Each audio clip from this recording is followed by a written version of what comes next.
everyone. I hope you can hear me and I hope you can see my slides. Thank you, Janella, for the introduction. I'll begin my sharing or my session right now. I just want to time myself so I don't, go beyond um, the time that was given to me. So, hello, everyone. My name is Enzo Flojo. Like what Janella said, I'm a school administrator, an edtech advocate. I'm a basketball coach and a certified data analyst as well. Today, I'll talk about how all those seemingly distinct personas coalesce or intersect, especially in the context of leveraging data to have a better grasp of community context. In 2017, I became one of the basketball coaches in the Ateneo de Manila High School, eventually joining the coaching staff of the UAAP Juniors basketball team and our PAYA or Philippine Athletic Youth Association aspirants basketball team. Now, I was never a varsity level athlete back when I was in high school in Ateneo. So I had to think of a unique way to try and help out my team. I had to ask myself the following question. If I never played varsity level basketball, what could be my value added contribution to a varsity team? Enter data analytics. I knew that I had to offer something unique to help the team. And that unique element was looking at the game of basketball from the lens of data analytics. Together with some student managers on the basketball team, I tracked all available data for our team, from basic stats like points, rebounds, assists, steals, to advanced stats like effective field goal percentage, rebound rates, turnover rates, to hustle stats like deflections, closeouts, loose ball dives, missed box outs, to tracking very specific actions like the number and kinds of cuts, screens, passes, and by providing shot charts like what you see on screen based on our and our opponents' performances. I'm not going to get into the nitty-gritty details anymore, but this approach helped us win a lot of games and even a few titles at different levels and different leagues, including winning for Ateneo de Manila the first under 15 aspirants basketball championship for the first time in more than 20 years. This experience I had using data in the context of basketball motivated me to see what else data could do, especially to improve the communities around me, like my community in the Ateneo de Manila Junior High School, especially during the pandemic. If our basketball team could leverage data on the court, surely our school could also maximize, excuse me, or leverage data to gain an edge in this day and age of online learning and all its accompanying challenges. The underlying element, of course, is to ensure that our organizations, our schools, our units, departments, and committees are steered by data driven decision making. Now, this is not a new term. Data driven decision making is something many schools have been trying to do for a very long time, whether it's basing decisions on enrollment data, attrition rates, or year end evaluation surveys. Given the ever expanding reach of digital technology, however, the past year has uncovered for us the potential for schools to view elements of the school experience from an entirely new lens, to gather data about things that were previously too challenging, too unwieldy, or too cumbersome. In other words, technology has given us keys to open doors that were previously maybe shut, allowing us to explore data driven decision making like we've never done before. Alongside this newfound potential for using data, we in the Ateneo Junior High School also believed that there was a need to accept that, especially because of COVID 19, we had to prioritize what we call Maslow before Bloom. Maslow before Bloom. This was a recognition that though children at home need schooling, they first need to be protected and to feel safe. As such, we felt it was our natural responsibility to learn about the dynamics of our students' home lives and their mental, emotional, and physical constraints.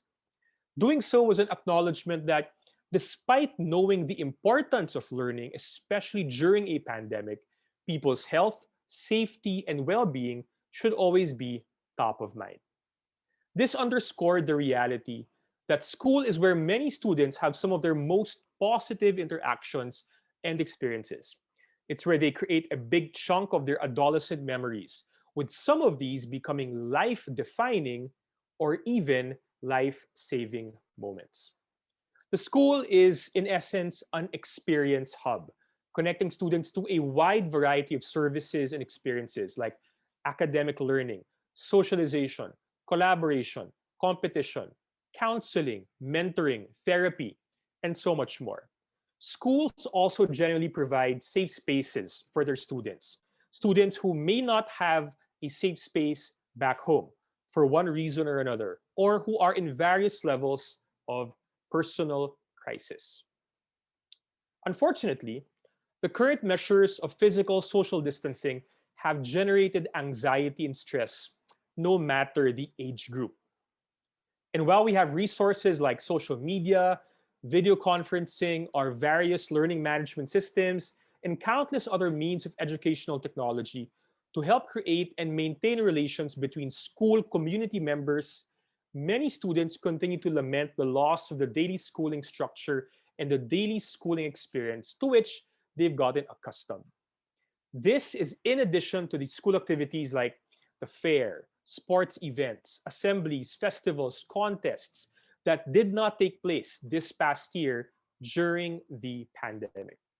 We have students who worry about their parents, their relatives, their friends. And we also recognize that in moments of confinement and tension, stressful situations can actually escalate. Because of this, we knew we had to be even more mindful of signs and signals for help coming from our students and other stakeholders. We knew that data could help that. Data is one manifestation of those signs, signals, and indicators that a segment of our community may need our help. This desire to leverage or maximize data or led to a number of initiatives, including our grade 9 varsity basketball pool mood form tracker and the junior high community context questionnaire, both of which I'll share with everyone this afternoon. Now, one of the data projects we worked on this past school year that was very close to my heart is the grade 9 varsity basketball pool mood form. As both a teacher and a varsity coach, it was a no-brainer for me to work with data in the context of student athletes. And so, together with our grade 9 head coach, Reggie Ermin, we implemented this mood form for our grade 9 varsity team. This was inspired by the initiative of a number of our class moderators who throughout the school year ask their students to periodically fill out mood forms. These mood forms were filled out during our morning daily check-in sessions, simply asking the students to choose an emoji about their predominant emotion for that day, whether it was joy, gratitude, sorrow, anger, etc.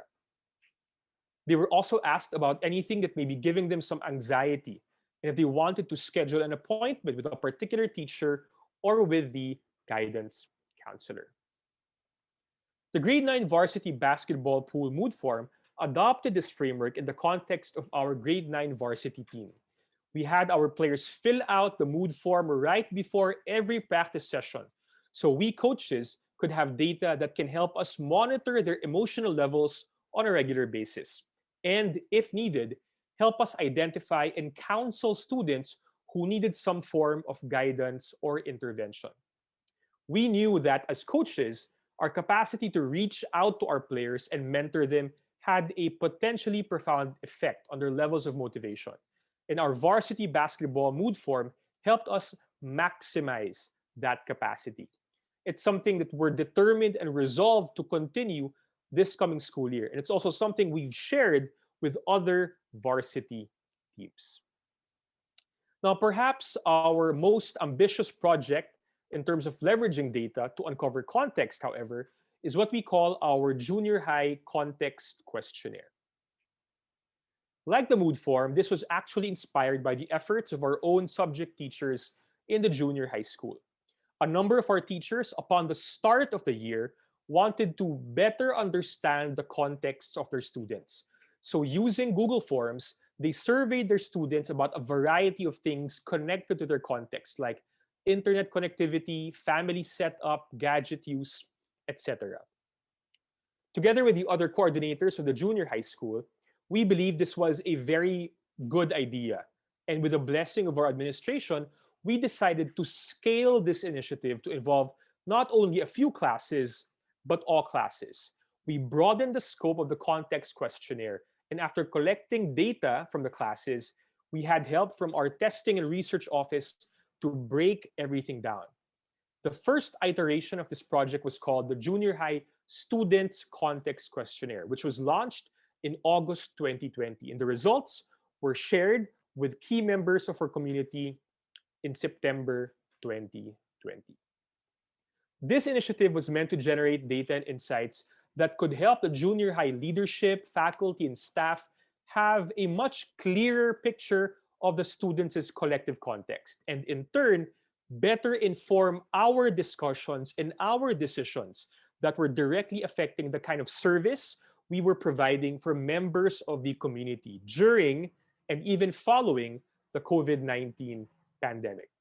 We believe that the results of the junior high students context questionnaire could potentially yield meaningful insights, benefits, and value for the junior high community.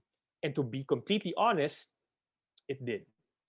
The junior high students context questionnaire gave us concrete data that helped us more accurately assess the effects of COVID-19 on our stakeholders' home and family life, their well-being, and their adjustment to online learning and online work.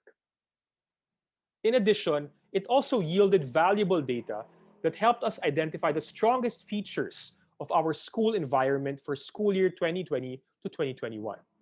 In essence, the risk of making decisions based only on outdated impressions, internal biases, and anecdotal evidence was significantly mitigated because of the data and insights we had gathered, processed, and shared via the students' context questionnaire.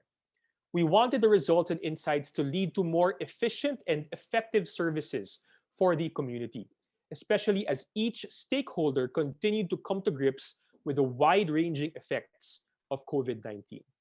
And just to share, one of the many simple but valuable insights we generated from this questionnaire was this. We saw that we had students residing in cities all over the country, with many outside Metro Manila and outside Luzon, and even a couple outside the country in South Korea.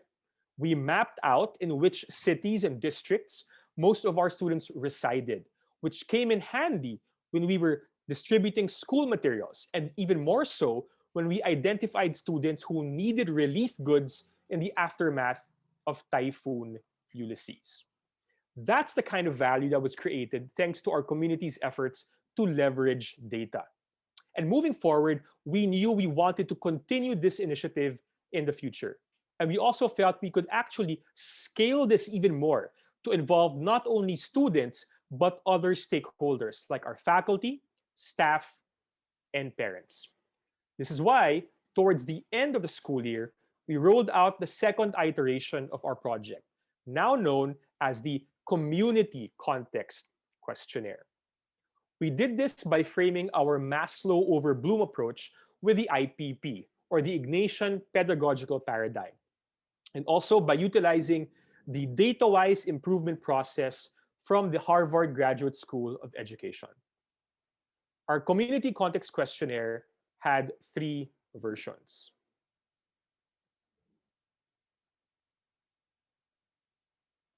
For students, employees, and parents, with items that were contextualized specific to that segment of the community. The data from the Junior High Community Context Questionnaire has already been broken down, with key results and insights already shared with some of our junior high decision makers. Now, let me share some interesting insights with you guys. And these interesting insights include the following.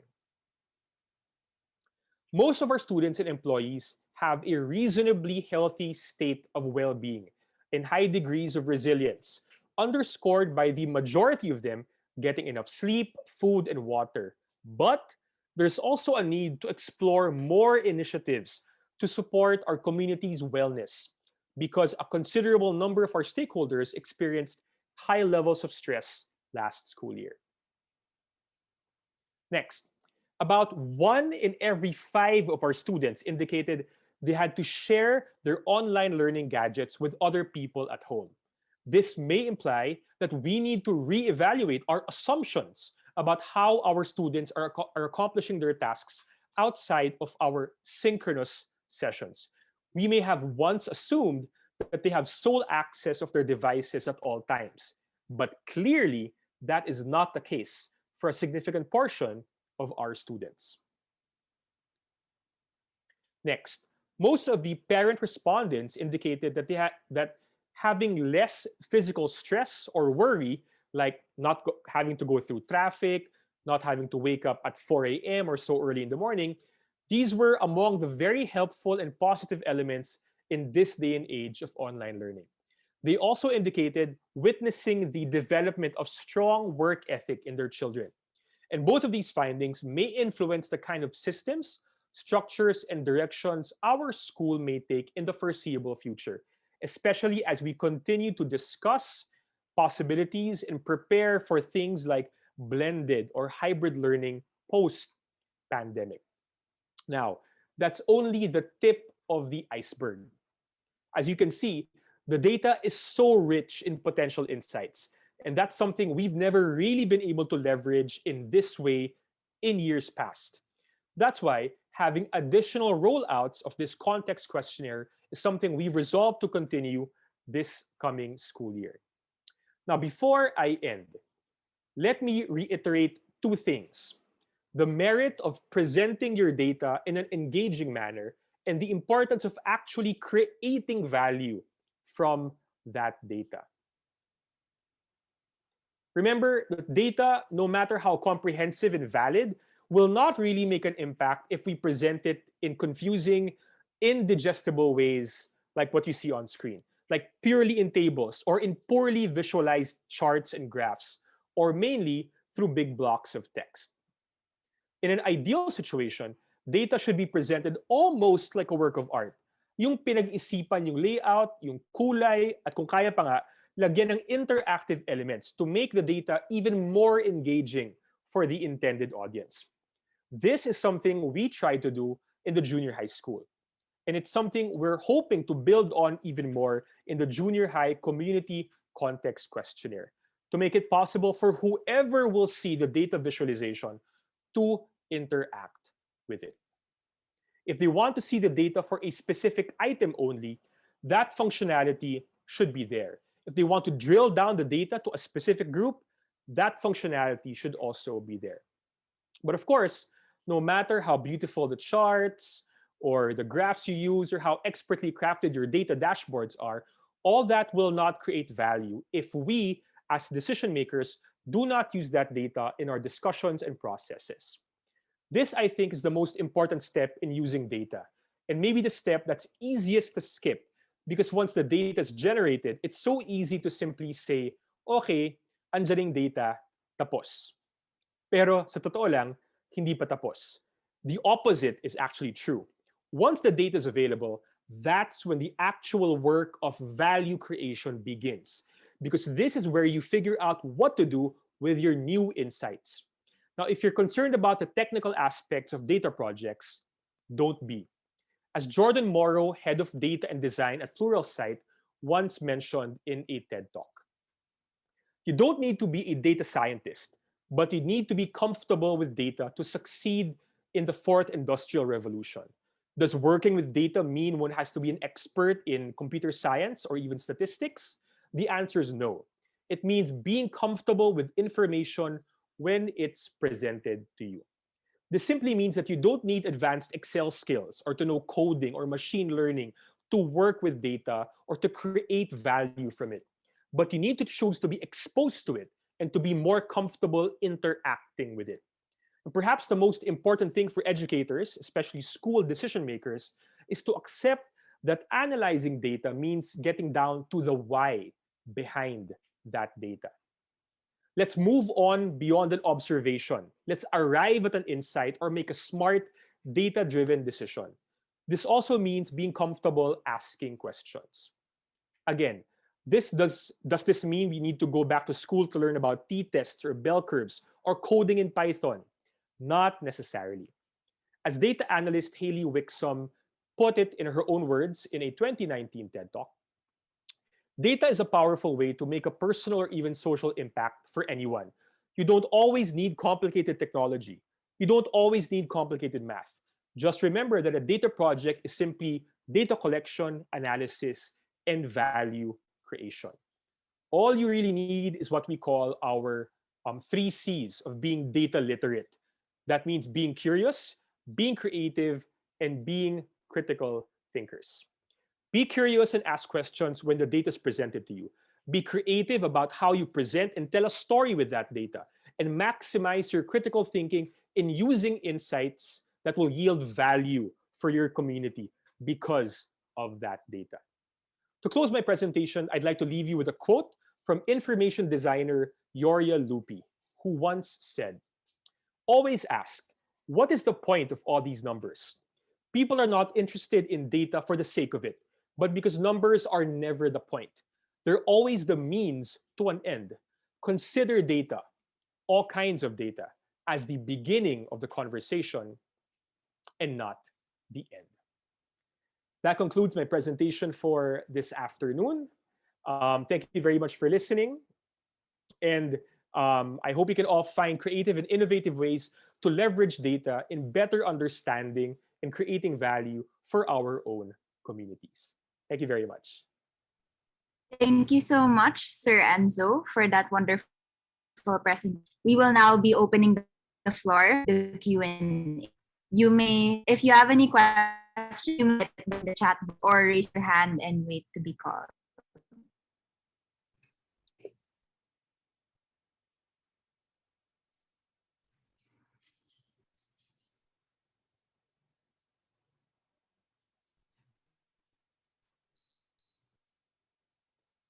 Thank you, Janella. I think I went over time a little bit, so I'm sorry about that.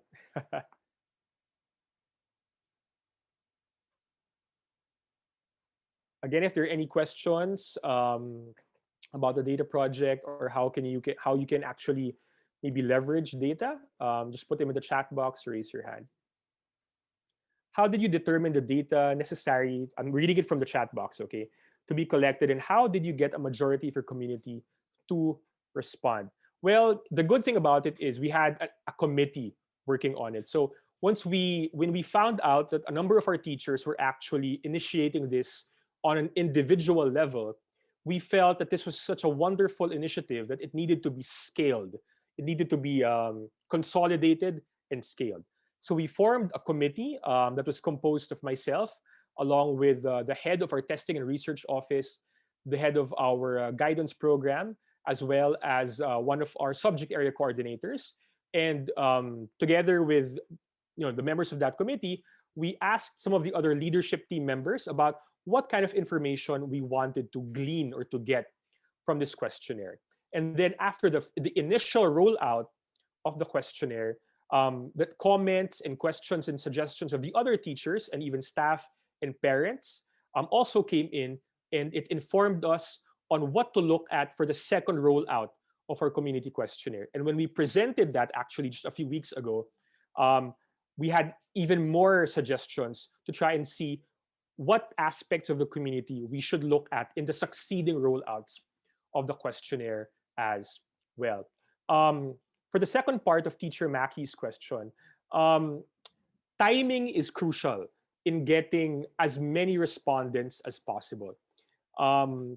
The first rollout, we got, I think, about close to 80% response rate. No? We did it early in the school year, and we made it an assignment for our students. In the second rollout, unfortunately, we got a lower response rate, mainly because we rolled it out towards the end of the school year, right in exams, not exam, but final project season. So the students were, to our minds, they were probably prioritizing other things than to answer this particular questionnaire. But learning from that, we know now this coming school year that our succeeding rollouts have to be timed really, really well, really properly for us to have the best chance of getting a higher response rate in the future. From teacher Janina, what were some of the challenges you encountered in doing the data project? How did you overcome these challenges? Well, because one key challenge was making sure that the actual instrument and tool was well rooted, it had a good framework, and to make sure it actually cleared the bar of our university research ethics office. No? And I'm happy that, mainly because of the help of the committee, especially the head of our testing research office, Ms. Tess Veloso, we were able to craft the instrument really well. I think we went through around at least 7 or 8 drafts of each rollout of the instrument before we were really confident of how airtight it was, and before we were able to really get the seal of approval of our Ateneo de Manila University Research Ethics Office. No? So that was maybe one of the hurdles we had to go through. Second is scheduling. When to schedule the rollout of the questionnaire, because our calendar this past school year was very packed. It was packed with synchronous sessions, school activities, all of which were, of course, online and digital. And one concern, because this was, of course, a survey done via Google Forms, we felt that we had to time it properly because our students in the second rollout, our teachers and staff and parents might already have digital fatigue, no? For answering so many things on Google Forms and online. And there you go. And we actually saw that in the second rollout because there was a drop off, like I said, in the response rate. So that's one big challenge that we have facing us right now. And we're thinking of ways to try and circumvent or hurdle that challenge for the successive rollouts of this questionnaire. Another challenge, I guess, moving forward is how to make the results easily accessible and digestible and interactive. No? I'm going to share a link with you guys in the chat box. And using this link, you can actually get to see the results of the second rollout of the questionnaire. No? And this is a link that we made available to our teachers and staff in the junior high school. And we encourage them to interact with the data that they can find here so that they themselves can come up with their own insights and their own decisions that they can use in their own context. So, if you guys want, you can click on that link. You can find the interactive infographic based on the results of this questionnaire on that link. So there you go. One of our goals in the coming school year is have a dashboard, no? Where if you want to find out the context of a particular class in a particular grade level or in a particular cluster, you can do that. No, but that's a bigger project, and that has a lot of other several technical layers that we have to first get around. But we're moving closer to that goal this coming school year.